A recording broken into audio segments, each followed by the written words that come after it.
courtrooms, making waves that will change the landscape of the world we live in. The future is already here, and it belongs to those who act, not tomorrow, but now. At Elmo, your future is in your hands. Learn it, lead it, live it.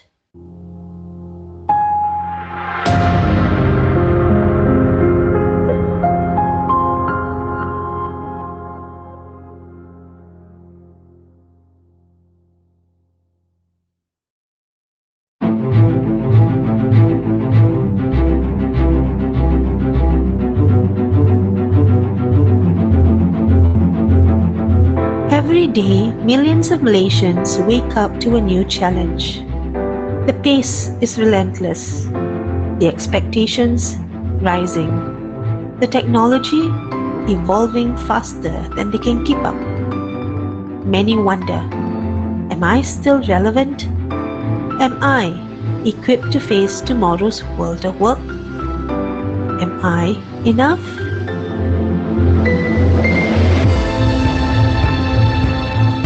At Elmo, we believe in renewed chances, to new beginnings, and in empowering every individual to rise, not just with hope, but with skills, real, practical, future-ready skills. Our training is more than knowledge. It is confidence. It's clarity. It's a renewed sense of purpose. Whether you're starting over or stepping up, it is built for the working Malaysians.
Assalamualaikum. Waalaikumsalam, Puan. Puan, okay? Boleh dengar? Boleh, boleh. Okay, finally. Ah, Give me 1 minute.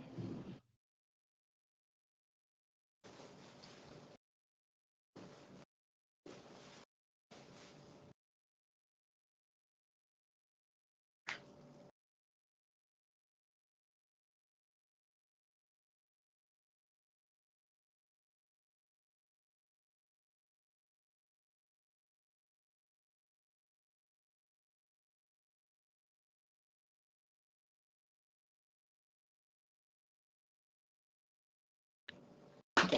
Can you see me now?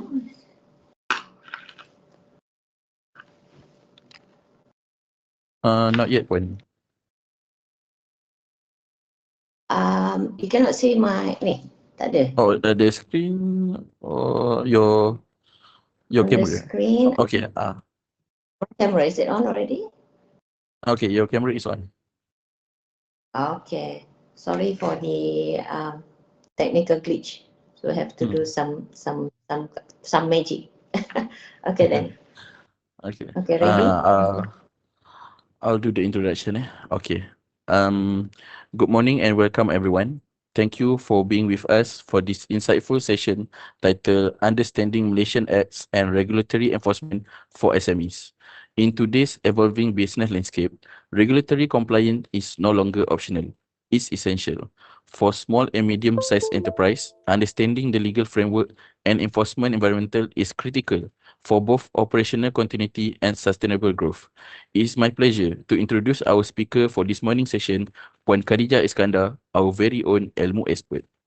Puan Khadijah brings deep expertise in risk management, credit management, and SME and corporate fluency, coupled with strong grounding in ESG principles, business acumen, and Islamic finance. Her experience working across sectors give her unique insight into the practical challenge and regulatory hurdles that businesses often face. We are honored to have her guide us through this important topic, and I'm sure there will be many takeaways for all of us today. Before we begin, just a quick note, the attending links and feedback form will be shared in the chat, and it is compulsory to complete both in order to receive your certificate. Please make sure to fill them in before the session ends. Now, without further delay, Puan Khadijah, the floor is yours. Thank you very much, Wan. Okay. First of all, sorry for the slight delay in our training today. So I will just go straight to the topic today. As I've been introduced, my name is Khadijah. You may be wondering why are we talking about this topic today.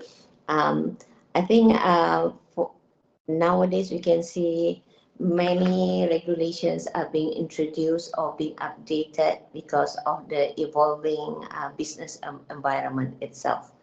And as you can see today, this is actually an introduction to the evolving regulatory landscape, which might enable the SMEs especially, or if you are bankers, will enable you to navigate whatever your job scope within your employment. If you're like a banker, then you may need to be updated on these new regulations and then create a conversation with your clients and provide advisory services accordingly. Yeah. And if you are SME, so this course hopefully will be able to give some lights into what to do next. Yeah.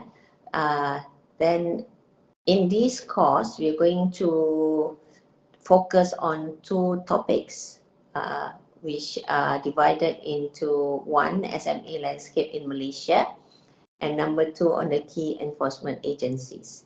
If you have any questions, you can just raise your hand, yeah, because I have some limitation here reading the chat box unless the organizer can assist me. If there's any questions in the chat box, just let me know and stop me. Okay, one.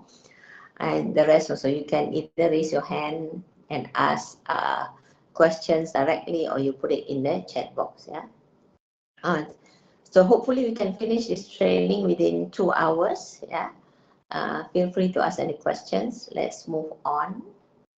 The SME landscape, the first title. Yeah. So sorry. So for the SME landscape here, okay, so this is the, can we move to the first slide, please? To the next slide.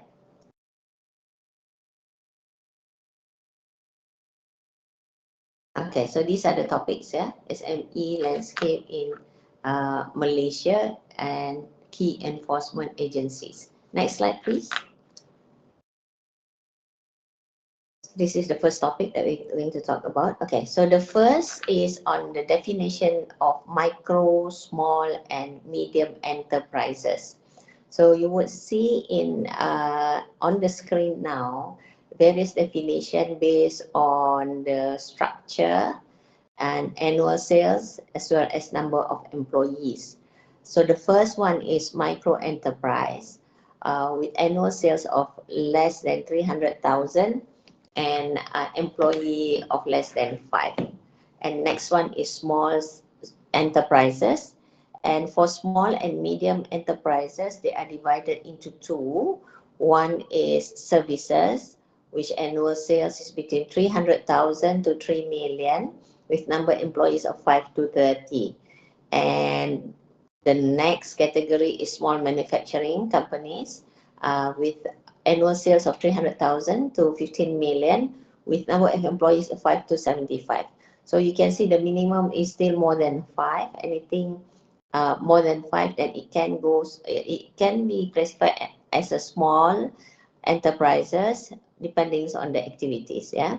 And small enterprises in manufacturing activities actually the annual sales is much higher than services just because of the nature of the business itself, which may require capital expenditures, yeah, manufacturing, because dia pembuatan. So you require a lot more capital, bigger capital, and therefore bigger sales definition.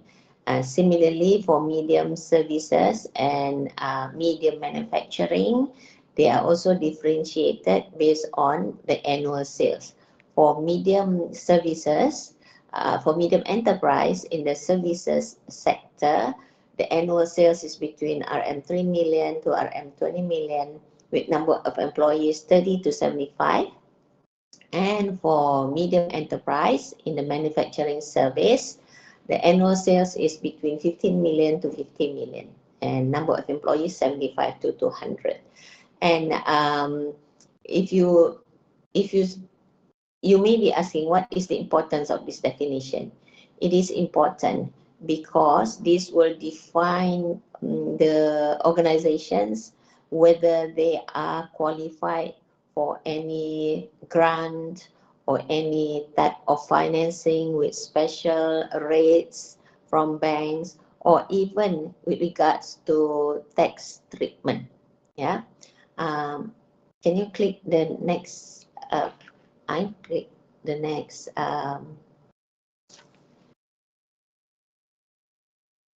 Ain Owen, can you please click the slide, please? Yes. So you can see the definition actually excludes public listed company or its subsidiaries, or even if it's subsidiaries of MNCs, GLCs, and state-owned enterprises and MOF incorporated. So meaning if they're listed, even though they fit this definition, they won't be categorized as SMEs. This would be applicable mainly for companies on ACE. You would see that some of the companies listed on ACE would some of them may have this kind of category sales of services but below 20 million, and because that's the kind of exemption or exclusion for the definition, as well as if the subsidiaries of MNCs and GLCs or government related. What it means here, the exclusions apply to those who already have their source of funding support. If they're listed, they can get their funding support from the capital market, right? If they are government entities or they belong to large corporations, there's always a fallback to the parent companies, unlike SMEs. So there's a need to differentiate these organizations so that it is easy for the government even to track the development, or even for the banks, because in the banks or in the for the government, they would track the progress of the organizations. For instance, you may want to start a small business as a micro enterprise.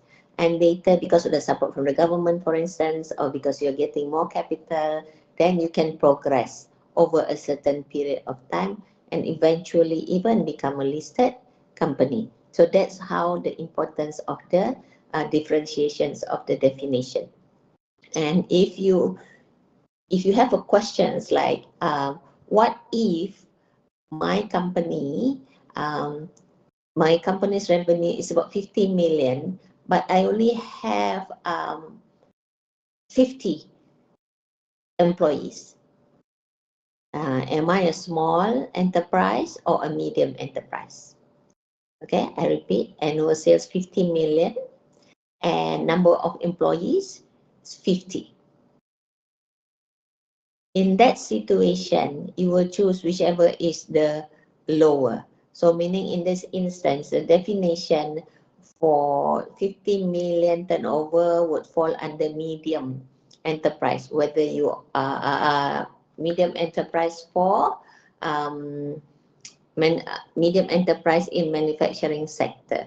But because your number of employees is 50, which is less than 75, then the company will be classified as small enterprise. You go by the number of employees, even though you may have exceeded the annual sales. Yeah, so that is how the interpretation of this definition.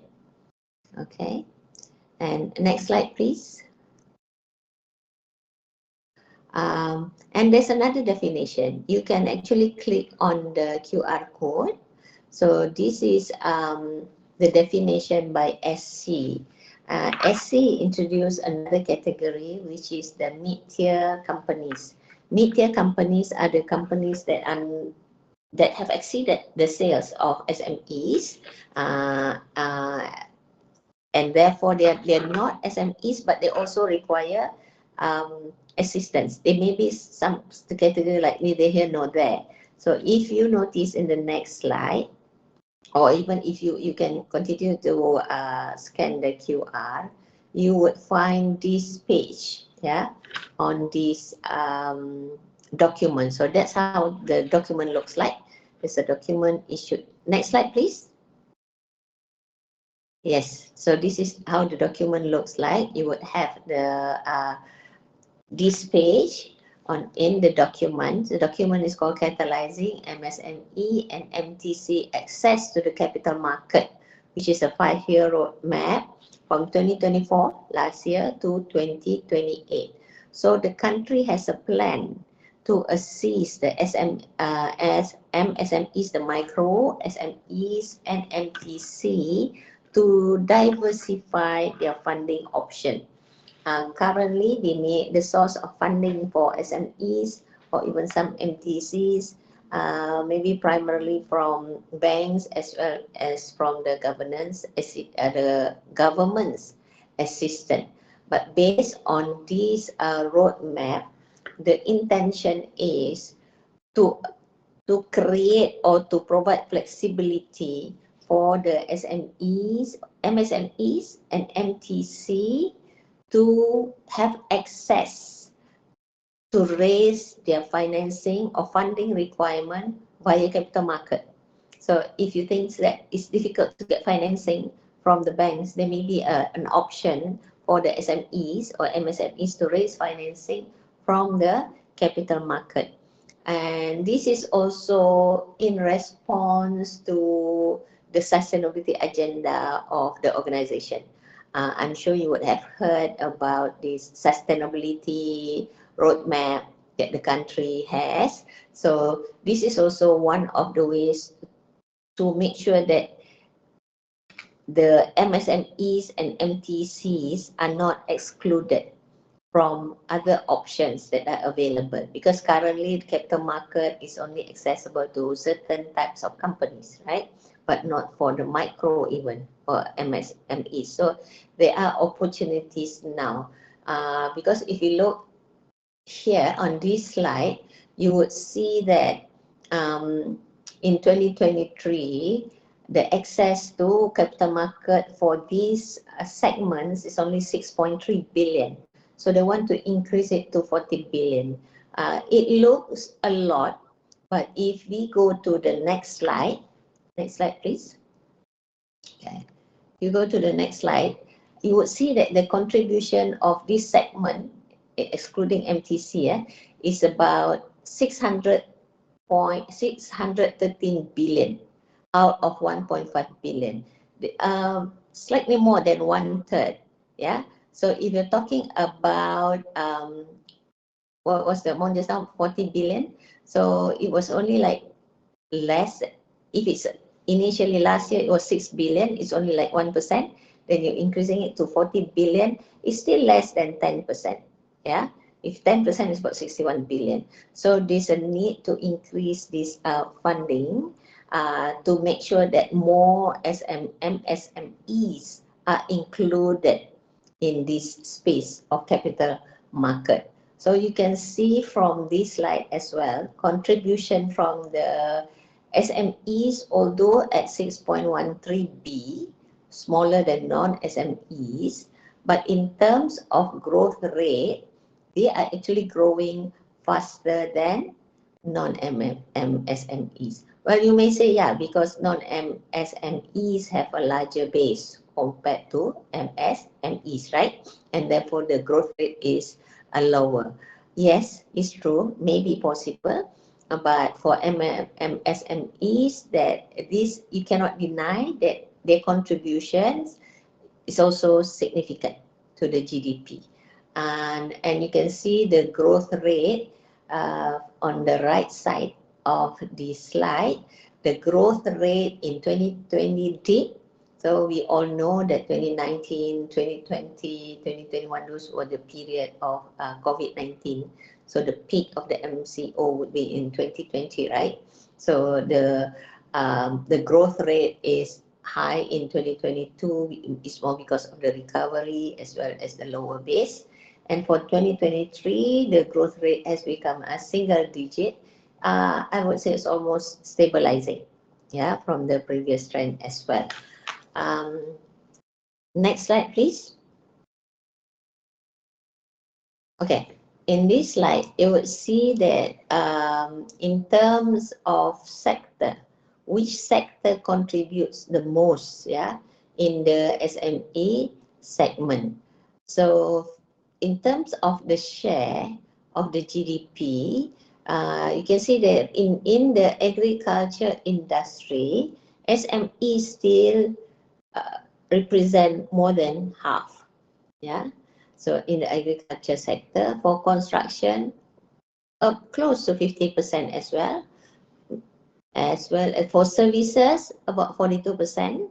Actually, in the categories of SMEs or MSMEs for that matter. And manufacturing is 33%, 33.8. It's lower than the rest, right? And as well as mining and quarrying is even lower, 3.2%. I think it's simple. A reason is that these two require capital expenditure. Yeah, they require a large capital outlay, and therefore the reason that maybe the reason, yeah, for the roadmap to be developed to assist these type of companies to prosper. Yeah. And another interesting observation from this slide, you would see that in terms of employment, as MSMEs actually MSME share is about 48.5%. About 50% of employment is actually contributed by this segment as well, MSME. So these sectors are actually important, yeah. The MSMEs, they're very important to the economic development of our country. And you can see in terms of employment, majority of them close to 50%, I would say, in services, construction, manufacturing, about 45.7%, and agriculture also more than 40%, and mining and quarrying about 27.5%.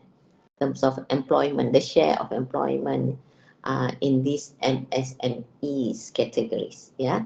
So I hope by now you can see how the landscape is for the MSMEs, where there is a need to look at these sectors and include them in the development agenda. You would also have noticed, of you work in the banks, more banks uh, focus on this segment of micro enterprises as well. Yeah. In the past, if you look in the banks, the attention is not so much on the SMEs until there's establishment of CGC to make sure the SMEs have access to financing, even though they do not have tangible collateral. Yeah, CGC meaning you can get financing by getting guarantee from the CGC. And another example is establishment of SME bank to focus on the SME segments. But I would think nowadays is the SMEs, they can have access to banking facilities quite easy. Yeah, the support is there, even though a lot more improvement can be done. Yeah, so this is the landscape of SMEs. Okay. Any questions so far? So that is actually just to give you an overview what is how important this segment is, yeah, and then it will give you some context on what we're going to discuss after this, which is the key enforcement agencies. Yeah, for the key enforcement agencies, of course, there are many enforcement agency out there. But for our purpose today, we are going to focus on these 4 law enforcement agencies. Yeah, the Inland Revenue Board of Malaysia, or most of you would have known this as LHDN, or Royal Malaysian Customs Departments, Malaysia Anti-Corruption Commission, and Companies Commission of Malaysia. We're going to spend more time, I would think, on the MACC. Yeah, because this is actually when it comes to enforcement agencies and integrity or anti-corruption initiatives, the country needs to improve, yeah, its position. Okay, next slide, please. So we talk about Inland Revenue Board of Malaysia first. Next, please. Okay, so you would have noticed that lately there are so many reports about e-invoices guidelines, right? And then maybe it is not something new for the large organizations, for the large companies, but now it's coming to the shore of the MSMEs. Yeah, so e-invoices has been implemented even for MSMEs, and the implementation will be progressive, meaning it won't be in one go, but it would be on stages. Yeah, and it allows the MSMEs to transition to e-invoices. Yeah, and then what it does to this MSM is actually preparing them for involvement in the capital market as well. Yeah, so if we were to link back to the roadmap of 2024, when a company wants to get financing from the capital market, there will be a lot more disclosure required, a lot more financial discipline required. So this is like a transition or transformation for the MSMEs. In the past, maybe the MSMEs for these segments, they may be they may be owned just by the family members. So in terms of reporting documents, some may have neglected, some may have done well. Yeah, and because of that, if this segment wants to have access to the capital market, so they must be prepared to have a disclosure. So if their own voluntary disclosure may pose some challenges, so LHDN has come into the picture by introducing this e-invoice. What it says now, all your invoices must be in the digital format. Yeah. Eventually, you must be able to identify who will be receiving the payment. Yeah. In my view, this is also important to address the corruption situation in the country, or this may support the anti-corruption initiative in the country, because all transactions will be reported, and especially for the amount of 10,000, yeah, and above, you need to have a single invoice and the detail instead of consolidated invoice. So that would give more transparency in terms of reporting, yeah, in terms of traceability, I would say. Okay, let's look at the next slide. So this is the e-invoice implementation phases. If you go back to the definition of MSMEs in the earlier segment, you would notice that for those outside the MSME, they would have to comply with the e-invoice implementation already. Yeah, but for MSMEs, for those revenue of 5 million and up to 25 million, you will see that the implementation will start in July this year. Yeah, and you would also see that for those 1 million and up to 5 million, you'll only start in 2026. So with those revenue of up to 1 million, the implementation is July 2026. So there's an interval of 6 months between these three types of companies to implement the e-invoice. Yeah. So there's still time, but you need to do the preparation. Yeah. So what happened now, that all the tax calculation will be based on this already because it's recorded, right? So your documentation must be in place to avoid any penalties. So if you look at the next slide, okay. So what do you need to do?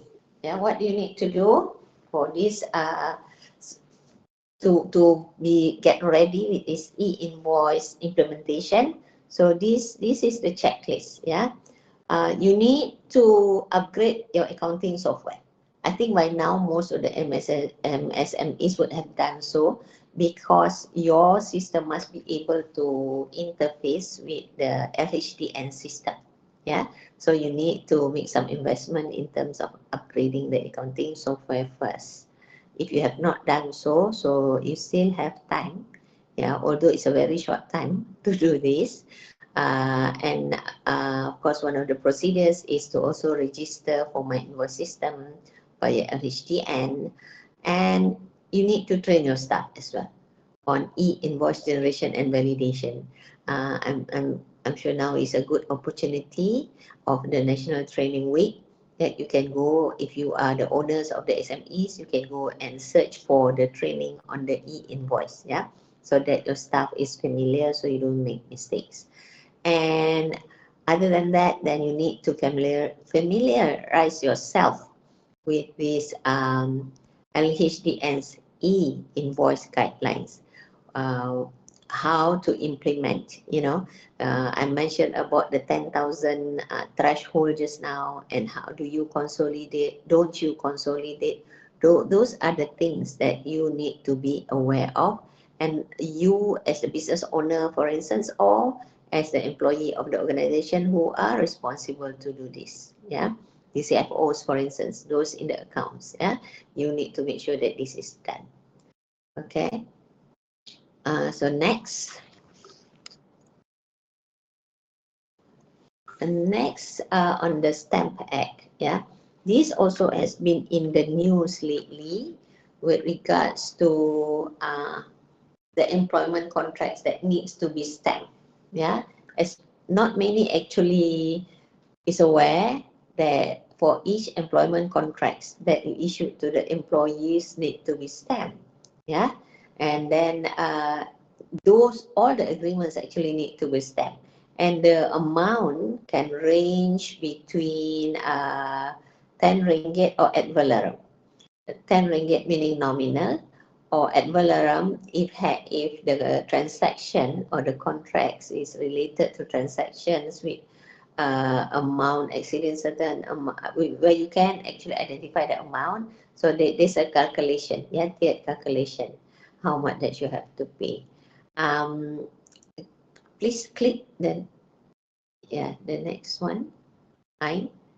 Why is it actually important? Because if you don't stamp these documents, they won't be allowed to be as evidence in the court. For instance, kalau lah if there's any issues that you need to bring your landlord, for instance, you have issues with the tenancy agreement, yeah, of your premise, but you cannot take that agreement to the court as evidence until and unless it is stamped, yeah. So meaning to say, if you want to sue your landlord, you have to prove verbally by your lawyer and argue that there is the agreement, but you cannot present it to the court. But it will be very odd if you come to that stage, is because you may be caught as well, because the court may ask, kenapa tak stamp? Now, why didn't you stamp that, right? And then if you do, by that time, if you already breach certain timeline, then there would be a penalty. So I worked in the bank before. Some customers, because the big customers, normally large customers, the amount of the loan can be huge, and they say, can you please not stamp this? Okay, so we in the banks will always be in dilemma. Their reasoning has always been, we are not going to default, so we are not going to go to court, so nobody knows, right? But there's a provision for evasion. If there's if people complain to LHDN, then action may be taken against both the banks or the customers, yeah, for the tax evasion. And another thing is, if you go to the court and you say, I have this agreement, but I have yet to stamp, and you may say, I don't want to stamp, then the court may just say, then you have committed another offense, correct? And so whether you like it or not, better stamp within the timeline. So now there's because the implementation or the enforcement now is being heightened, I would say, because the country needs to collect more revenues, right? And the provision has been there. So now the enforcement is going to be done. What do we do? Yeah. And then there's some question, especially with regards to the employment contracts. They say, I have not been stamping these employment contracts for a long, long time. So HDN says, okay, we understand. For those contracts that you have issued before 2025, you don't have to pay. Don't worry about it. Okay, you don't have to pay. For contracts that you issued in 2025, you are allowed 1 year to pay for the stamp, then there won't be any penalty. Yeah, because normally I think within 3 months you have to stamp.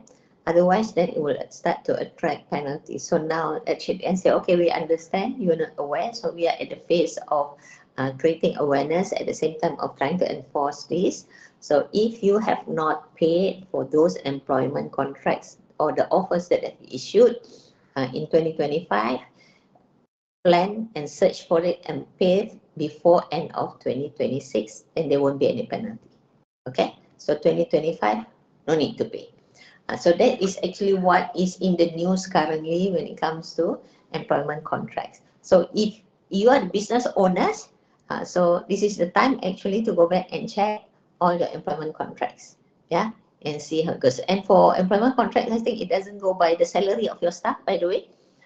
It's in a nominal 10 ringgit that you have to stamp that, yeah. So there are some exemptions for, I think, for the SMEs, if I'm not mistaken, but you have to check with your tax consultants. Yeah. Um, so if you look at the next slide, oh, by the way, you can actually scan that. That is actually the Stamp Act 1949 for your reference. Yeah, the one on the previous slide. And okay, then how do we prepare for this tax enforcement? So as I mentioned earlier, you have to review all your contracts, especially your employment contracts. So you can, if you have not paid them, then you can actually pay before the penalty kicks in. There's still an exemptions, yeah. So for the 2025, it's okay. Then you can say, okay, for this 2025, I don't have to pay, so I don't have to allocate any fund for it, right? But for those that I have exceeded 2025, then I have to start paying. And for other agreements, whichever agreements that you now executing, then you need to be mindful what are the stamp duties, what are the stamp costs, yeah. And you don't want to pay penalty, especially if you don't because the longer you don't pay, the more penalty it will attract.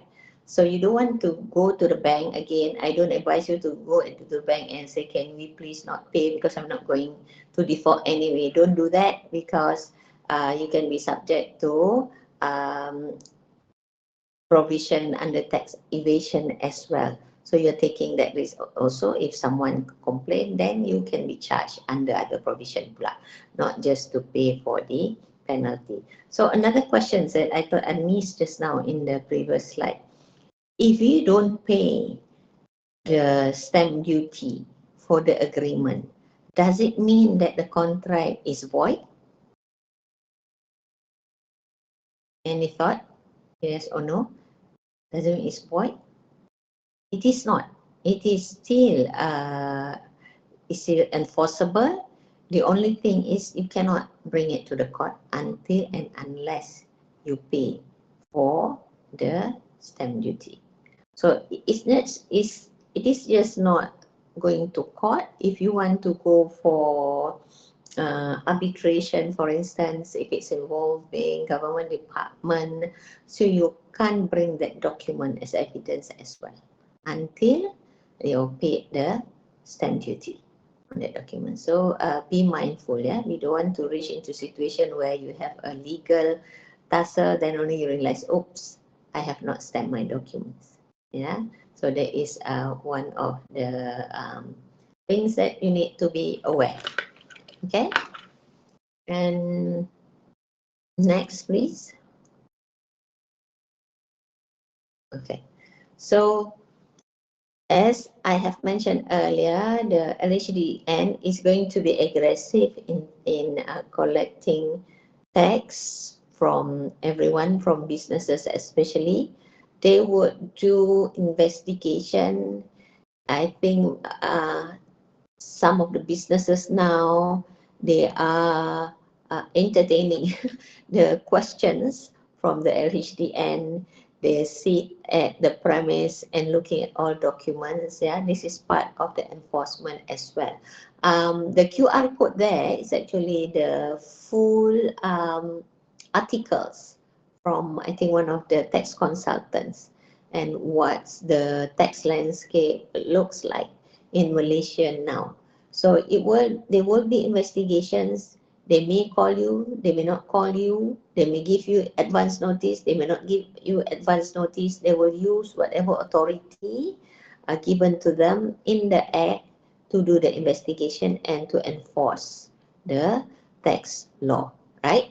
And then because of the phased implementation of the e-invoicing, as I mentioned earlier, so it is actually preparing for the SMEs to be more transparent in their transaction, as well as to instill financial discipline, yeah, and to reduce black market activity. So all transactions need to be reported, yeah. it's difficult to run away from the audit trail with all the digitalization that is in place nowadays. Yeah, it's also not practical to carry lots of cash if you just want to avoid the monitoring, right?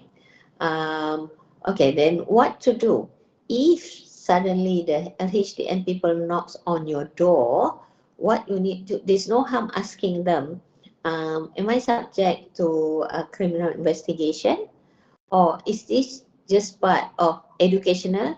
They may come to you and just say, no, I'm just doing this because we notice that you may not be doing this right, or there have been some indication that you may have not doing this rightly. So this is like giving them like a notice first, a warning first, yeah. So it's the educational audit first. They may encourage you to attend training, for instance, yeah. And they may say, oh, is it because somebody complained and there's a civil investigation that you need to do, or is this really criminal investigation? Then the company has really committed a serious offense, yeah, in terms of tax. But if there is any sort of investigation or notice you receive from the Inland Revenue, it is always advisable to see them and find out more what's the purpose of the investigation and how can you improve. And you have to volunteer information that is required or necessary for them to do the investigation, yeah. And you also have to cooperate, yeah. Normally then the the chance, you have a better chance of negotiating in terms of whether there's any penalty or not, yeah. So that is so we are done when it comes to the tax landscape, because I think even yesterday in the newspaper they keep on reporting about this e-invoice, this SST. Then of course things are still very fluid, yeah, and things may still change. So it is for you to keep yourself updated on the requirement by the authorities, yeah. Keep yourself updated. And for business owners, then we have shared with you the checklist that you need to do. And as I have mentioned earlier as well, if you are from the banks, this is the opportunity or topic of discussion with your customers, whether they have complied with all these regulatory requirements, yeah. Because if your clients do not comply with the regulatory requirements, that it may affect their cash flow when they receive the penalty, and it may even that payment of penalty may take priority over payment of the loan, and therefore it may cause some payment issues with the loan and as well as the asset quality of the banks, yeah. And for businesses, the moment the bank is not happy with what they have discovered, then they may impose additional terms and conditions just to make sure that you toe the line, yeah, just to discipline you in a way. And so that is how it looks like, and the importance of complying with this Malaysian's tax landscape, yeah, all the requirements. I will pause for 1 minute if there's any questions so far about the income tax, or is there anything on the chat box?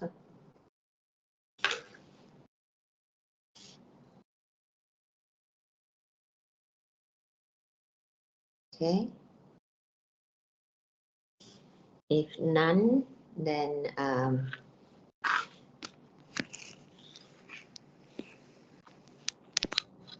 let's move on.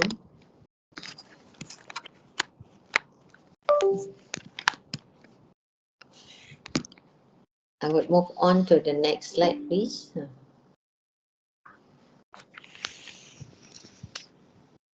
Okay, so next we're going to talk about Royal Malaysian Customs Department. Yeah, so the next slide, another topic that I think is on in the news as well lately, is on the SST. Next slide, please. So SST is under the purview of the Custom Department as well as the Ministry of Finance. So you can see the is an introduction or expansion of the sales and service tax. So in the past, historically, our country, I think that tried the past governments, the past few governments trying to introduce GST. So the difference between GST and SST is that GST will apply, I think, one flat rate for all, for everyone, yeah, for the goods and services. But when it comes to expansion of sales and services tax, the difference is that for this SST, different tax rate will be applicable for different categories of goods or services. The argument is that if you were to apply one flat GST, then whether you are from the B40, 320, you will be affected. But with the implementation of SST, certain goods will be excluded. Yeah, as I mentioned earlier, certain quarters, yeah, certain group are trying to still negotiate to include more items under 0% tax. If you see on this slide, the essential goods are actually exempted. Yeah, like basic food items, chicken, beef, rice, or cooking oil, and medicine and medical equipment or educational materials and basic construction supplies. So they are being excluded. So more, I think, more businesses actually, especially the SMEs, are trying to push for other items to be included in the essential goods definition. Yeah, so it may change. Yeah, the list may change. And some items are subject to 5% and 10%. These are deemed to be items that are not the basic requirements. Yeah. Or in other simple words, they say this is actually normally consumed or bought by the group with extra income, not the general public. So it is subject to 5% or 10% tax rate. So these are like imported fruits, king crab. If you just getting the crab, no king crab, just the crab, not the king one, then it may be deemed as essential, right? But if it's imported like the king crab, then it's getting more expensive. Yeah, with the introduction of SST effective July 2025 as well. And it will also be taxed for the premium items like racing bicycles and antique artworks. So these are all the you see discretionary items, meaning if you feel that it's going to be expensive, you have the options not to purchase them or not to get the services under these categories. That's actually the rationale behind it. Yeah, so there are options. Okay, and next slide. Okay, so if the previous slide is about goods, this slide focus on the services category. So you can scan the QR code. So these are the document issued by MOF with regards to the expansion of sales and services tax. Yeah, and the service category, there's a new services included, which were previously not included. We were previously maybe not taxed. Yeah. These are the leasing or rental, construction, financial services, private healthcare, education, and beauty services. Yeah, so they're going to be taxed from 6% to 8%. For beauty services, maybe now if you go to do your medi-pedi, if you go to the salon, maybe to the spa, then be prepared to pay higher. Yeah, the price is going to increase.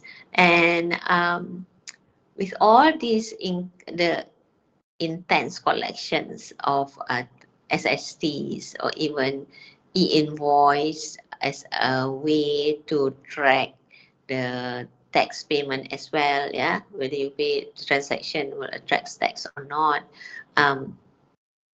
This will actually improve the fiscal position of the country. So the country, the reason behind is that there will be more revenues for the government to spend on the public facilities.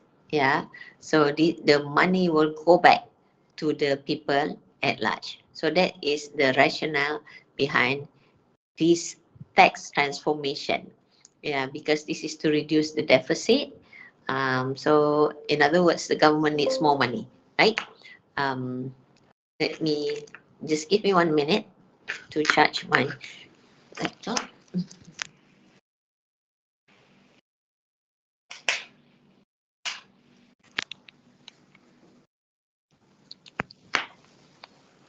Okay.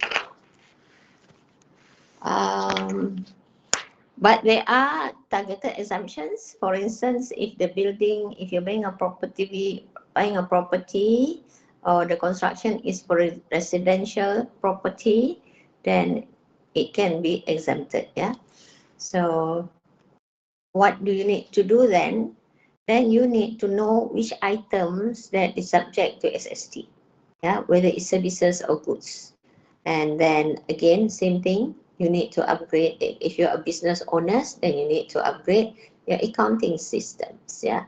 If you are in an individual, of course, you don't need to upgrade accounting system, but you still need to see how are you affected with the increase in pricing. You have to manage your budget as well, right? And for businesses, especially SMEs, then you need to engage your tech advisors and plan accordingly and make sure that you comply with all the requirements, and therefore you can avoid the penalties. Yeah, avoid penalties for non-compliance. As I mentioned, because there's still certain groups negotiating for certain items to be considered as essentials, or to expand the goods or services under the lower tax categories.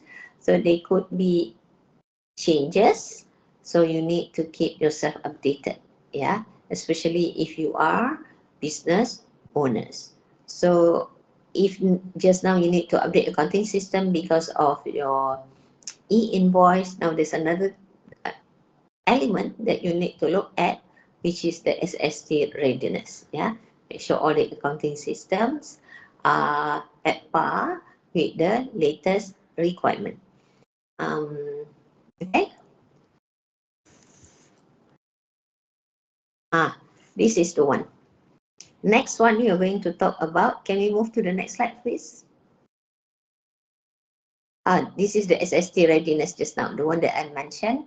What you need to do, it summarizes the presentation before this, yeah. And like I mentioned, number one, review the SST applicability for your industry and services. If you're business owners, then you need to upgrade accounting systems. If you're a banker, then you need to make sure that your customers are ready and they know what items will be subjected to SST. Yeah, and whether they have done the necessary in terms of upgrading the accounting systems or not. And engage with tech advisors as well as monitor government updates. So this summarizes what I have mentioned earlier. So again, for bankers, if you are here in this session, this will create a conversation as well. Yeah, because normally for the bank, for those who have facilities with the banks, business owners, banks would normally do a periodic review, especially if there's any changes in terms of enforcement. They are actually required to review how would this affect your business. Yeah, and if you need some assistance or some breathing period in terms of maybe have to revise some payment that due to the banks, because you need to focus on upgrading your system that might have affected your cash flow, or the penalties that you have to pay that might have affected your cash flow. Always go back to your bankers and talk to them. Yeah, so everybody would be on the same page understanding the evolving uh, regulatory requirements, yeah, especially for the SMEs. Yeah. Okay, next slide, please. Okay, so the next slide is about MECC. Next slide. So we are going to share about these I would say four main sections under MACC Act 2009. Yeah, when we talk about section 16, 17, they are all talking about soliciting, accepting, or receiving gratification. Gratification meaning if you're receiving something valuable in return for a favor, that is considered a gratification. Yeah. Or even if you offer or promise gratification or giving, you have not even given yet, but if you just offer or you just solicit, baru nak minta, it can be also charged under this offense. So what's the difference between 16 and 17? 16 is for individual. If an individual commits the offense, then that will be under section 16. But section 17, if the company commits the offense, so that would be under section 17. Yeah. So next slide, please. Before we will go one by one on the section 16, 17, 18, and 23. Yeah. Next slide, please. Okay. So I've explained about section 16 and 17. Let's move to the next slide. What does it mean?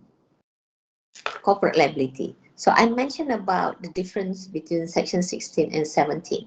Section 16 section 16 is actually for individual and section 17 is for organizations. So for section 17 is also known corporate liability. When we say for section 17, company can be charged. Who can be charged in the company? Who runs the company? So normally is the board of directors, yeah, or maybe also the management. So the board of directors, normally the first target is the board of directors, yeah. So even if you say, I'm only a board member, I'm only a director, I don't know that my staff is asking for bribery or gratification or involved in any corruption activities, corrupt practices, for instance, yeah. But that's not an excuse. Not knowing doesn't actually exclude or exempt the directors from being charged. Yeah. So although this one, I think company has been charged. There are companies, or at least one, that that has been charged, but no outcome yet. But again, because the situation in Malaysia now, we want to improve our corruption perception index. I think from currently number 47, if I'm not mistaken, to the top 25. We have not been able to do that for the past 10 years. Yeah, we have been hovering on the 50% benchmark of passing mark, hardly pass. Yeah, so you can imagine now how intense the enforcement is going to be for the corporate liability, especially. The reason behind this corporate liability is that sometimes there is a condition where the boss meaning the board of director, asks the staff to pay this person off so that we can get contract, for instance. So that is a form of bribery. But when that person is caught, the board member or director will say, no, nothing to do with me. And this guy is actually left hanging there. Yeah. So, and then even though you say, oh, my boss asked me, but there's no evidence, there's no provision before this that you can charge the boss as well. Yeah. So now with the section 16, 17, the individual can be charged, the company can be charged as well. Yeah, meaning the board members can be charged. So that is what they say, strict liability. Companies can be held liable regardless of their intent or knowledge. You don't know, won't be considered and not an excuse. So even if senior management was unaware of the bribery, the company can still be held responsible. You cannot say, I don't know about it. No, you will still be responsible. So the burden is on the company to make sure everyone is aware about the risk of committing corrupt practices. Yeah, and everyone must be aware what is the relevant MACC provision. Yeah, and this is what it means under corporate culture. When it is under corporate culture, the act actually requiring for the organization to have a strong corporate culture and promotes ethical conduct and prevents bribery and corruption. What does it mean? You must put in place all the processes, all the policy to make sure that everyone is aware. And you must have all the campaign, for instance, yeah. And in some company that I know, banks actually, they won't be the screen is actually is locked, and they won't be able to open the screen or to unlock the screen if they do not answer questions about anti-corruptions. Yeah, so that is just to instill as a culture in the organization, uh, part of the anti-corruption initiatives. So there is a thing called adequate procedures. Yeah, you need to put in place. And some organization you have to do regular town hall. You need to make sure that your staff attend training once a year at least to update themselves of the possibilities that can happen. So unless and until the board members and management have done all that is necessary to promote the culture, the good culture, and put processes in place, then they may have a defense. But as I mentioned earlier, because it's not tested in court yet, we do not know whether having just a policy in place is sufficient. It may not. Yeah, it may not be. You would see that some organizations, one company, when they sign the anti-bribery, anti-corruption initiatives or project, they will put it a big hoo-ha in the newspaper. And few months later, so during that promotion, I would say, they would say, my company has done this. All the board members say, yeah, we have done this. And the next month or the following few months, you will see the same people being charged. Yeah, so that doesn't mean having that policy in place or putting it nicely in a frame in your company. That doesn't mean you will be safe. Yeah, it has to be in the form and substance. Okay, so that's what it means, a corporate culture. And another requirement is to actually do a due diligence. What does it mean, due diligence? Before you onboard other counterparties, meaning your business partners, vendors, or even your employees, you must have done all these due diligence, checking first whether they have this tendency to commit bribery or corrupt practices. Yeah, you must have in place all that so that you can be mm, so that you can actually be sure of that you have checked that anyone that you are having a relationship with or the one that you employed is actually free of this or has low risk of committing bribery and corruptions. Yeah, so you must have put that processes in place, and this process of keep on updating your procedures, or even in the bank we have these procedures that when you were in the bank, then there's a procedure that you must check the lifestyle of your officers, for instance. If the lifestyle is not consistent with the amount of salary that they have, then the bank may start questioning, because the bank involved bank officers are involved with the custodian of the money of the not our own money, but you have to actually have the fiduciary duty to make sure all the money is put in the banks are used wisely or used for the intended purposes. Yeah, if it's meant for the financing, it's meant for the financing. So you cannot create fictitious financings, for instance, or fictitious loan.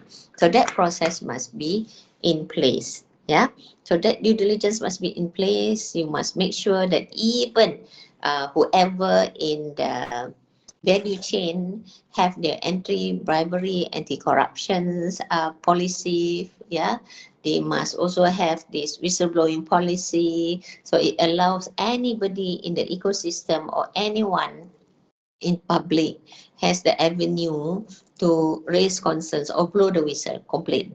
Raise complaint and say, hey, there is some activities here that's kind of suspicious, for instance. Yeah, so that will prompt investigation. So investigation must be done wisely as well. So those are in essence what it means corporate liability. So when people talk about corporate liability, this refers to section 17, yeah, where it means the organization, the company will be liable. And the company is run by who? Company run by the board of directors. So next question, who will go to jail first? Oh, then who will MAC be going after? The board of directors. So if you're the business owners of the company and you're involved in the business, most of the time you'll be actively involved, the executive director as well. So you need to make sure that this is in place as well. Yeah, or if you are not active, you're just performing oversight. So you need to do this as well. And for the banks, they also need to do their own policy, their own initiatives as part of the corporate culture. Yeah, part of their defense to say that I have done enough, and if that employee is still committing corrupt practices, then it's not the fault of the organization. That's the bank, and the bank will also assess the borrowers. Yeah, so that's what it means by corporate liability under MACC Act. And this is the next slide, please.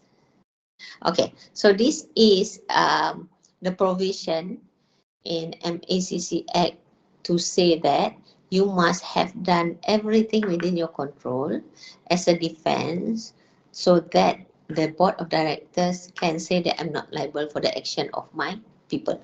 I've done enough. So this is called the defense, yeah, under section 17A, which means if a commercial organization is charged for the offense related to subsection 1, it is a defense for the commercial organization to prove that the commercial organization had in place adequate procedures. They call it adequate procedures. Yeah, these are the keywords. Adequate procedures to prevent persons associated with the commercial organization from undertaking such conduct. So you have put in place procedures. You have actually done your own enforcement, internal enforcement when it comes to the MACC provision, yeah, to prove that you are actually supporting whatever that is being done by MACC, and therefore you shouldn't be blamed if any of the employees committing the corrupt practices or breaching the provision under section 16. Yeah. Okay. So it must be a culture. It must be in your conversation day to day.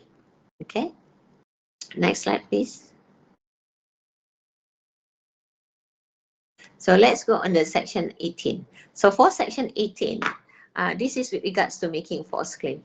When we talk about false claim, how can it be? Yeah. What can be type of false claim? For making false claim, meaning to say, is normally if you are a company, for instance, in a construction company, and you have got a contract from the government, and you must submit your claim according to your progress of construction, for instance, and you keep on submitting and then get the payment, and yet there's no construction taking place. Yeah, so so if that happened, meaning that is a false claim, right? So it can be between contract awarder or even the contractor, for instance. Yeah, it can happen like a false claim. And in the bank, it can also happen if customers actually submit claim for purpose of getting the loan. One instance is that in the bank, the bank may impose a company to submit invoice, for instance, before the bank can release payment. Yeah, with the release of cash. They may submit, customers may submit fictitious invoices. This will fall under false claim. And if employees claim traveling expenses, for instance, that didn't happen, yeah, that could be under false claim. Yeah, so there are many other things that can be under this false claim. Yeah, if you were okay, so this is actually the example. Next slide, please. Okay, for this next slide, you may have read this reported in the newspaper that a company director was charged because this company has submitted 28 invoices totaling more than 8.9 million to claim financing facilities for the purchase of rice to the agent of Agrobank. However, the invoices contain false statements and no rice was purchased by the company. Yeah, so I think this is still ongoing. So if this happened in your company or in the bank, then a company with a good process in place, governance in place, would do a thorough investigation whether the staff is involved, yeah, because this is already reported in the newspaper and it's already, it has gotten the attention of the MECC. So if you're part of the value chain in this activity, then it is only reasonable for the person to be checked, yeah. So this is, or to be investigated for that matter. And for those who are involved in these transactions, yeah, I would think the officers also need to be investigated, and if you were to employ them, then you need to do a thorough check whether these same people can still be in the banking system if they are a party to this, yeah, if the employee is a party to this. So because some customers, they may have a good relationship from with the bank officers, yeah, and bank officers, they're supposed to provide advisory services to the benefits of the bank. Okay, not only to benefits of the customer. In this way, it may look like our customer need helps, and therefore this is how we're going to help them. But that's not supposed to be the case. Yeah. So this is again is charged under false claim. Okay. Next slide, please. Okay, next slide, please. I think that you won't be able to look at the slide though. So now the next question: is fake MC an offense under Section 18? Anyone? Any guess? Yes? No? You can type in the chat. How many says yes? How many says no?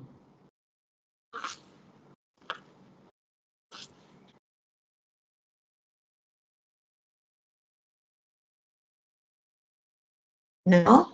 It's not. Someone says no, it's not. Yes? Yeah? At least one user says yes. Anyone else? Yes? Okay, more yes now than no. Who says is from healthcare? For sure, yes. Meaning is from healthcare is issuing the MC? You mean? Okay. Anyone else? Yes. Big MC. It looks petty, right? Yes. More and more says yes. It is under MECC Act.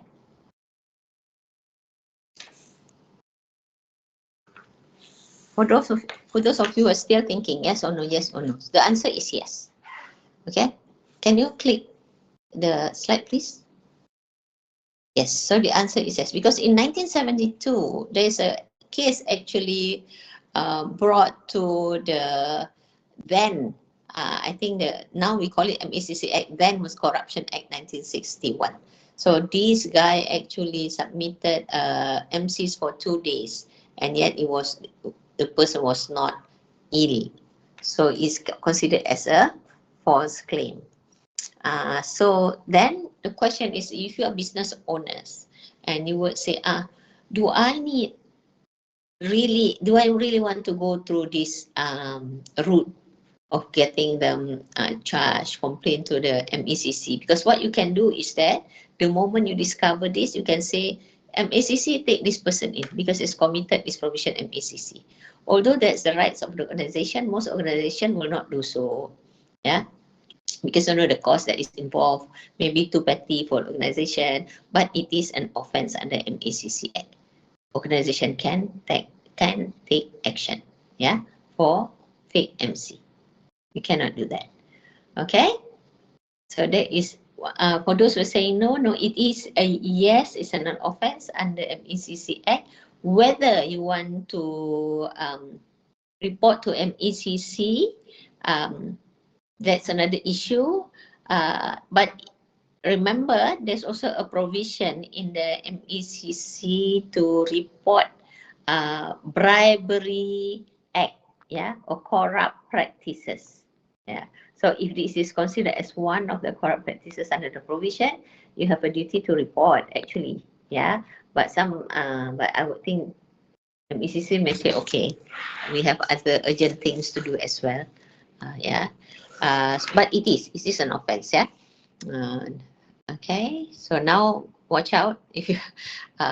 But now, if you talk about most organization now, they even allow you to call in sick without the uh, MC cheat, right? So that is part of the new development. Okay, so now is section 23. Section 23 talks about abuse of power, using office or position, public body for gratification. This is applicable for those in a public office, which is defined as if you are in the government, yeah, or if you are in the NGO, yeah.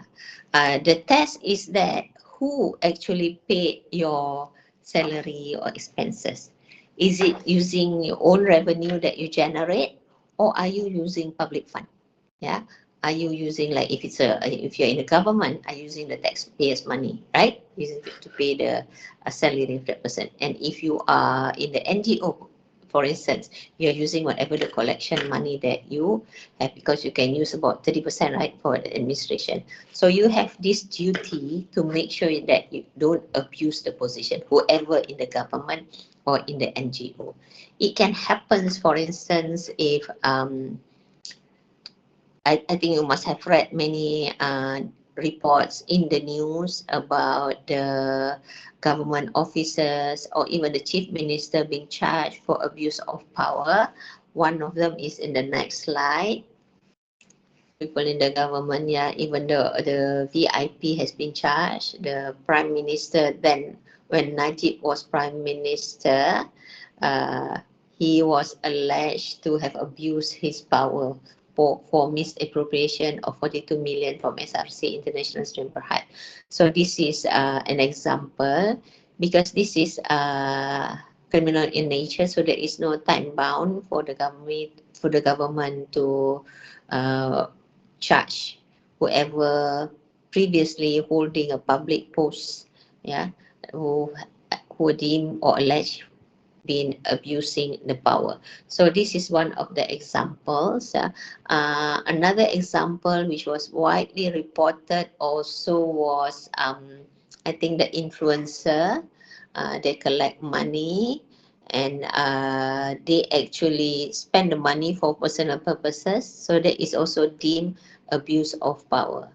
And I think for the past few days, I think, was it yesterday or 2 days ago, there's another news about a religious group, yeah, taking money from the public on the pretext of assisting those in Syria, and then it's later discovered that the money was also used for personal purposes. So that is a kind of abuse of power, yeah, meaning using your position to approve something, for instance, yeah. There was one also case abuse of power where the project was granted to another company, I think, yeah. Also abuse of power in return for other favor, yeah. So there is examples of abuse of power. So if you are actually have interaction or transaction with the government entity of the NGO. So more due diligence need to be done to make sure that you don't breach this provision of Section 23. If you are officers of banks, yeah, so if your clients have projects, have managed to get projects or contracts from government officers, for instance, or NGO, make sure you have done your due diligence and see whether there's indication or red flags with regards to corrupt practices. Yeah, so that is actually one of the application of this. You may not be subject to this because you are not in the NGO or in the government offices, but you may have transactions with them that is involving these corrupt practices. Yeah, so this is basically some of the examples. Okay, any questions so far? No? Okay, so let's put this into application. Okay, so this case study, Ecotech Solutions Remberhad, which is a SME company specializing in environmental monitoring system, is bidding for a government project. Yeah, project under Ministry of Environmental Affairs. Yeah, just for the sake of the exercise. Okay, the contract is valued at 5 million, covering deployment of smart air pollution sensors across industrial zones. Okay, so you have these people, Mr. CEO, which is the CEO of Ecotech Solutions, SME, and you have the Miss Procurement Director at the Ministry, yeah, which is who is the government officers, and Mr. Consultant, External Consultant advising Ecotech Solutions, and Mr. CFO of Ecotech Solutions, the one that is handling the money. Yeah, so these are all the CEO and CFO, the senior management representative in the company, right? And Miss Procurement is the external parties as well as Mr. Consultant. So, okay. So now you get the background of it, a company bidding for a government contract. Next slide, please. Okay, so now you have these three people. The one on the left is actually the Mr. Consultant. The one on the right holding the money is Mr. CFO, and the one in the middle is our Miss Procurement. Yeah, so the only Miss there, so you cannot be wrong in that. Yeah, so next clip, please. Okay, so next clip, please. So you see that the storyline is that Mr. Consultant solicit facilitation fee of 100,000 to influence bid outcome through his contact. Because this Mr. Consultant says, I know Miss Procurement. I can get some information to make sure that you win this contract. And of course, at first, Mr. CFO says, no, that is wrong. But after much negotiation, then Mr. CFO says, okay, it's okay. You use whatever money you want, but I will call it as advisory fee. You consultant, I appoint you, okay, as my agent. Now for that, I'm paying you a fee of 100,000. Yeah, you advise me on how to get this bidding, these contracts. Yeah, so it's part of the bidding process. You tell me how to go about this bidding. Okay, done. And next click, please. Then you will see that then after receiving the money, then of course this Mr. Consultant would go and see Miss Procurement, and being his friends, then Miss Procurement says, it's okay, these are all the information that we have received. If you want to win this, you have to adjust your price, you have to change some of the scope, and for sure lah, you will get the bid. Okay, and for that you have to pay me 100,000. Okay, so you get contract 5 million, 100,000 nothing, right? So this so Mr. Next week please. So this Mr. Procurement of course went back to Mr. CFO, relay the message, and Mr. CFO adjust all the pricing and proposal from Ecotex, Ecotex solution, and submitted the bid. Then of course, no surprise, then Ecotex got the contract. What happened then? Yeah, what happened then? Um, there's a whistle blowing policy in the company. Somebody blows the whistle and says, this is not fair. Other bidders, for instance, may be aware that the information has been stolen. So now, what do we do? So investigation is done. And now the question is that if you are the MACC officer, what actually the kind of charge you can frame against these three people or even the CEO? Or can you? Is there any or is there not? Okay. Which one? Okay, I'll give you a few minutes, 5 minutes maybe, to look at it. And we'll come back at 12:40. And you can, in the meantime, you can actually key in your answer in the chat box, or if you want to have a discussion and ask questions directly, also can. Yeah, 5 minutes to run through this and try to see whether these people have committed any wrongdoings.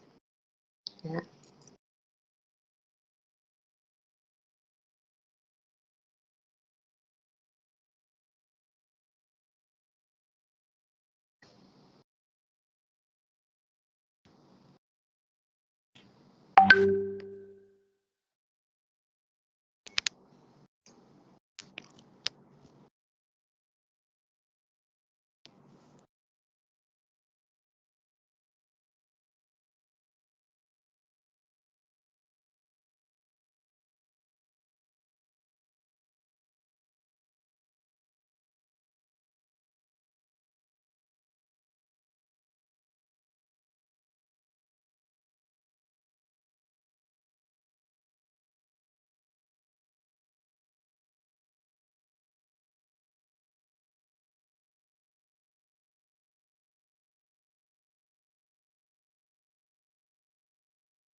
Two more minutes, yeah.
Okay, let's look at the chat box. Okay. Let's say Mr. Consultant. Okay. First answer, section 16, offering and giving bribes, yeah, to influence a decision action. So who will be charged under section 16? Another answer says Mr. Consultant for soliciting and facilitating bribery. Okay. And another answer for misprocurement can be charged under section 23 Act as she is a public officer. Okay. And Mr. CFO for offering a bribe disguised as an advisory fee, and misprocurement for leaking confidential bid information in exchange for money. Misprocurement abuse her position by leaking confidential info, section 23. Okay. Section 17 and 18 for Mr. CFO. Section 16 and section 23 for misprocurement. Section 17 for CEO of Ecotech. You got it almost all right. Yeah. Yes. So you can see here, this Mr. Consultant actually solicits for under section 16. Even you didn't get the money, if you solicit, also you can be charged under section 16. Who else under section 16? Because we say section 16 is for individual, right? So consultant also can be charged under 16. Misprocurement also under 16 because misprocurement receive the 100K, correct? And CFO also, because the three of them, the money actually flows between the three of them.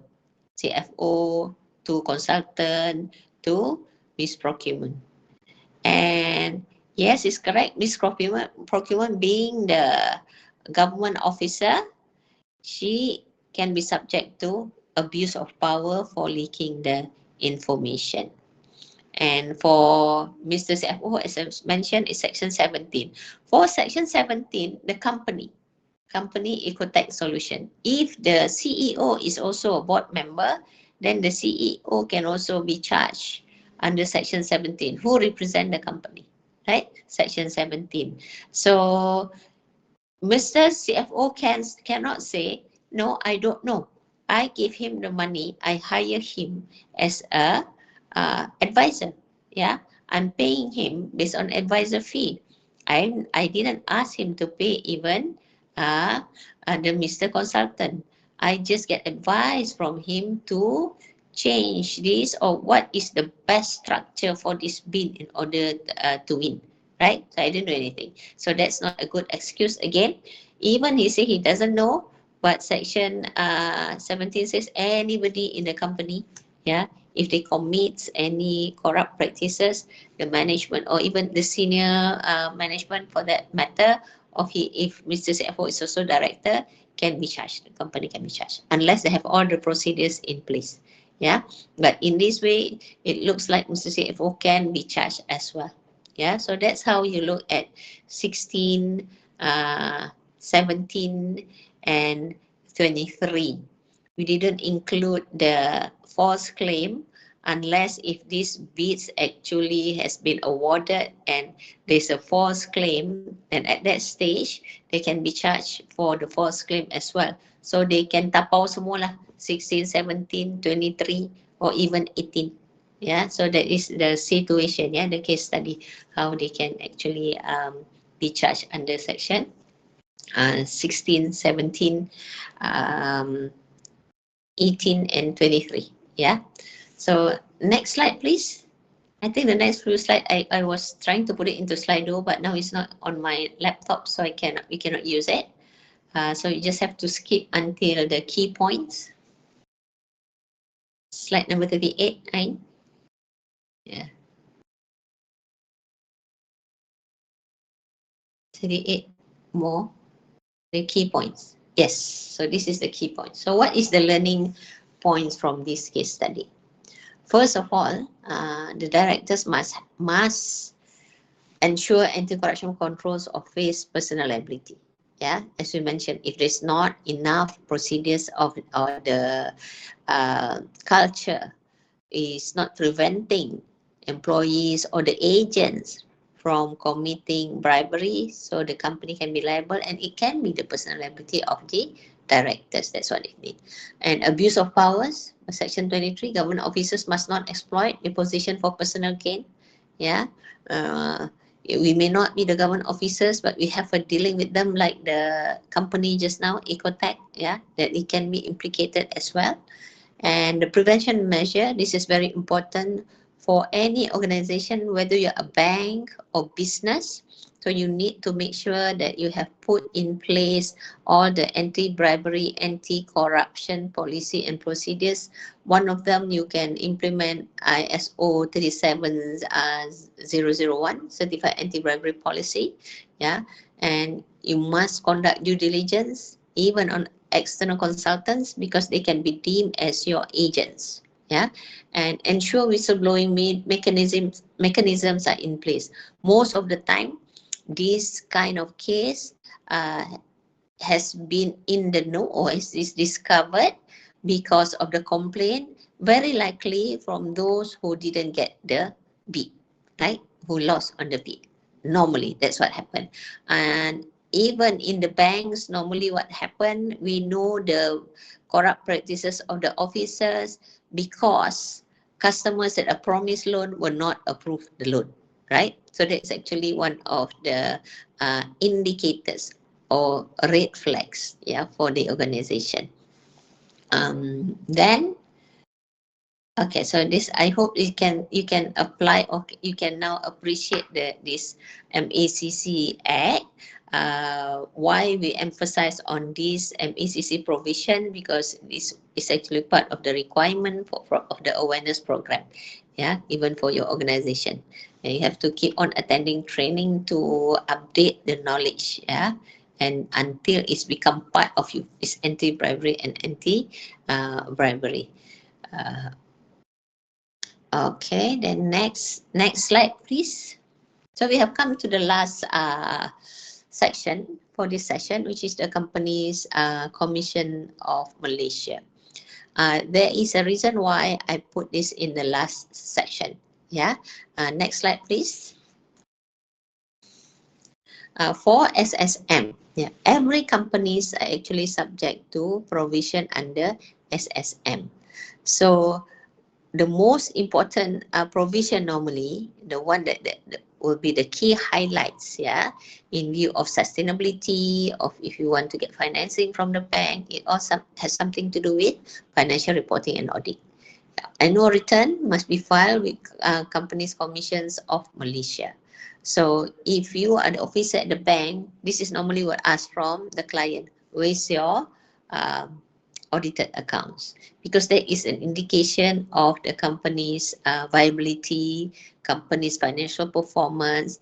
It can also give you some indication, yeah, if there's any corrupt practices, yeah, from hidden in the financial statements. And now, because of the sustainability agenda, then you can also assess the accounts whether they meet the sustainability agenda of the country, or if there's any non-compliance, whatnot. Yeah, there's the financial discipline, and this annual returns is to update who are the owners of the companies, right? Then you want to know who to charge under MACC 17, kan? So, so annual returns, the latest one. Then if the accounts actually, if the company is exempted from preparing audit exemption, then who would be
Hello.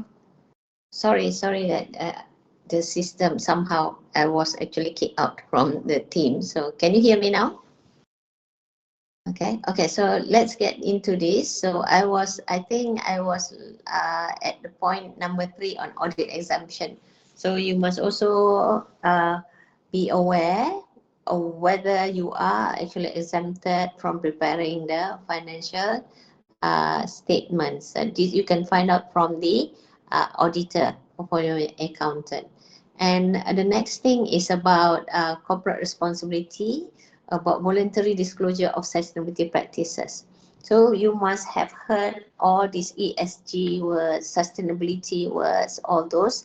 And you may have seen that SEs or bursas may have issued statements requiring the listed entities and certain companies with uh, 2 billion and above turnover, yeah, to prepare this disclosure. But you may be saying, oh, if I'm SME, I'm not subject to this.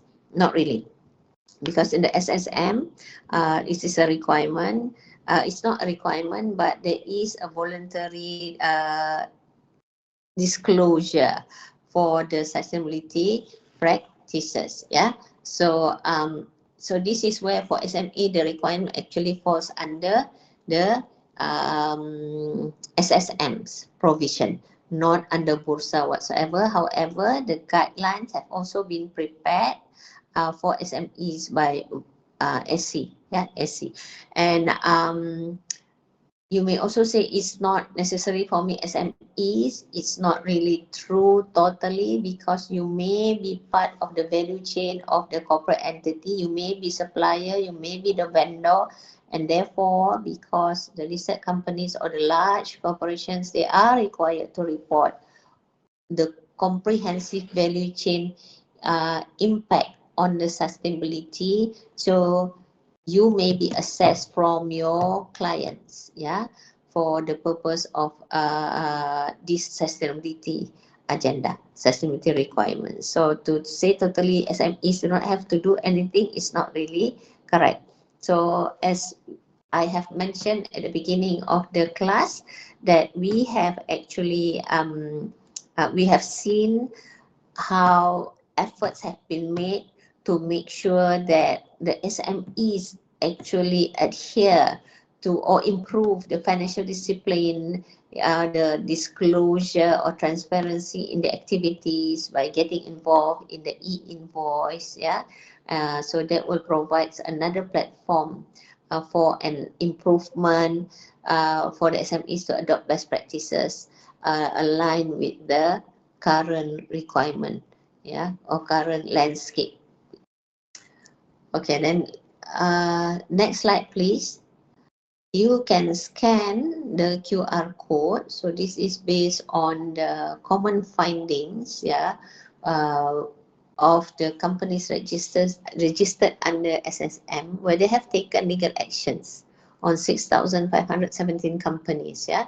And according to this article, the common offence was failure to file annual returns under Section 16.1 of the Companies Act. Yeah, so about 5,701 1,000 is, I think, close to 90% of them, correct? Is actually has actually failed to file annual return.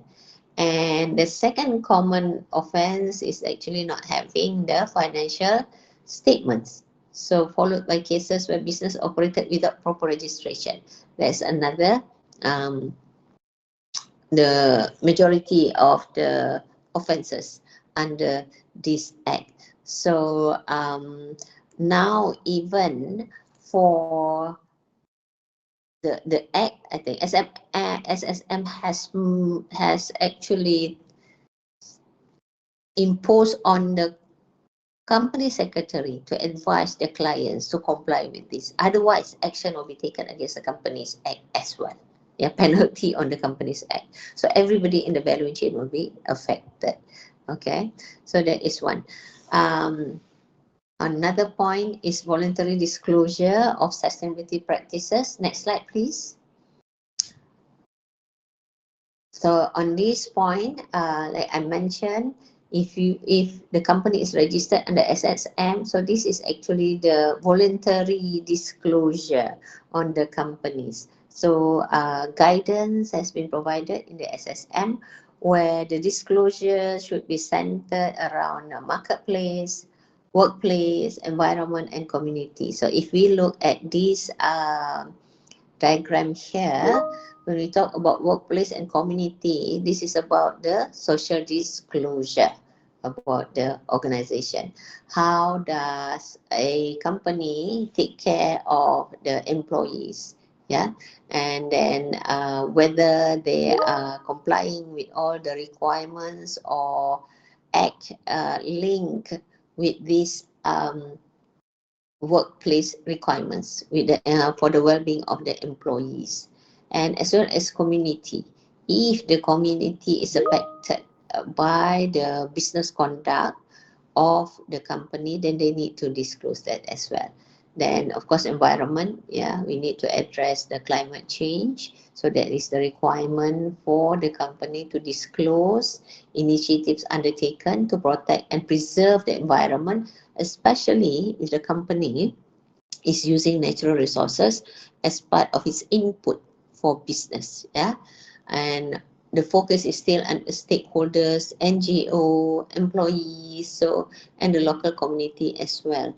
And last but not least is the marketplace, meaning what is the economic impact of the activities of the organizations. For instance, how many vendors, how many local vendors that you have appointed that promote the local economy. Yeah, there is as an impact from the business as well. And again, the stakeholders, they could be your customers, they could be your shareholders, they could be the general public, they could be investors. So this is actually a requirement in SSM. So you cannot say that only for the listed one, yeah, will be subject to this requirement. Okay. Any questions then? So this will be my final slide before thank you. So the key takeaway, important of compliance risk management. We are talking about various acts, various provision, regulatory requirements that need to be adhered to. So in order for any organization, whether you're a bank or a business not to miss any of the regulatory requirements, then you need to make sure that you have in place this compliance risk management. A team that can monitor the latest requirements or rules and regulations and what would be the impact for non-compliance. Yeah, so in the bank you would have your risk management, you have your your compliance department, or even your audit, yeah, internal audit as part of the internal control. That internal control functions can also mitigate the compliance risk, yeah, if they play their roles effectively. And why there's a need to comply, yeah, because if you don't, there will be a financial penalties and fines, yeah. These penalties can actually affect the cash flow, yeah, of the business, and there could be a legal action and business closure as well if you don't comply with the requirements, yeah. That can be because of the legal action, and it can also be because of the impact of the cash flow being drained from the penalties and fines, yeah. And your business may also be affected by the reputational damage, yeah. So they could be some NGOs that are really concerned about the business ethics of the organizations, yeah. Then these can affect the reputation of the organization and therefore affect the business outcome, yeah. And then the operational disruptions, of course, if the business is being closed, yeah, so you may not be able to undertake the normal business operations anymore. And loss of funding and financing opportunities, yeah. as well as regulatory scrutiny and increased compliance costs. So this would be some of the consequences, yeah, for the businesses, especially for not complying with these acts that we have discussed in this session. And for banks, for instance, and the implication can be more severe because they're also custodian of the funds from their clients, and they are also highly regulated by the central bank, so they are being monitored closely for compliance with all the acts that's relevant to them, yeah, especially maybe with regards to the MECC requirement. So that's basically the last slide from me before thank you. So now, is there any question?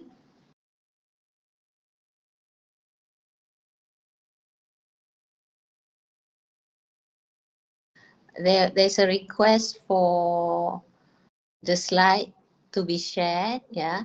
I think you have to contact the organizer after this. Yeah, and see whether we can get a copy of the slide. And don't forget also to fill in the link attendance and link feedback before leaving the webinar. And if you are interested to join further discussion or further training, I think you can contact Ilmo as well. Yeah, whether it's regards to sustainability, because the topics that we discussed today actually very much are related to business sustainability as a bank or as a business itself. Yeah. Okay. With that, thank you very much. Hope to see you again. Okay. My apology for all the intermittent technical glitch. Okay, Puan. Yes. Okay, thank you very much, Puan Khadijah, for that very clear and informative session regarding SME. Your insight on regulatory enforcement and practical compliance strategy were extremely helpful, especially for the SME and MSME navigating complex legal environment.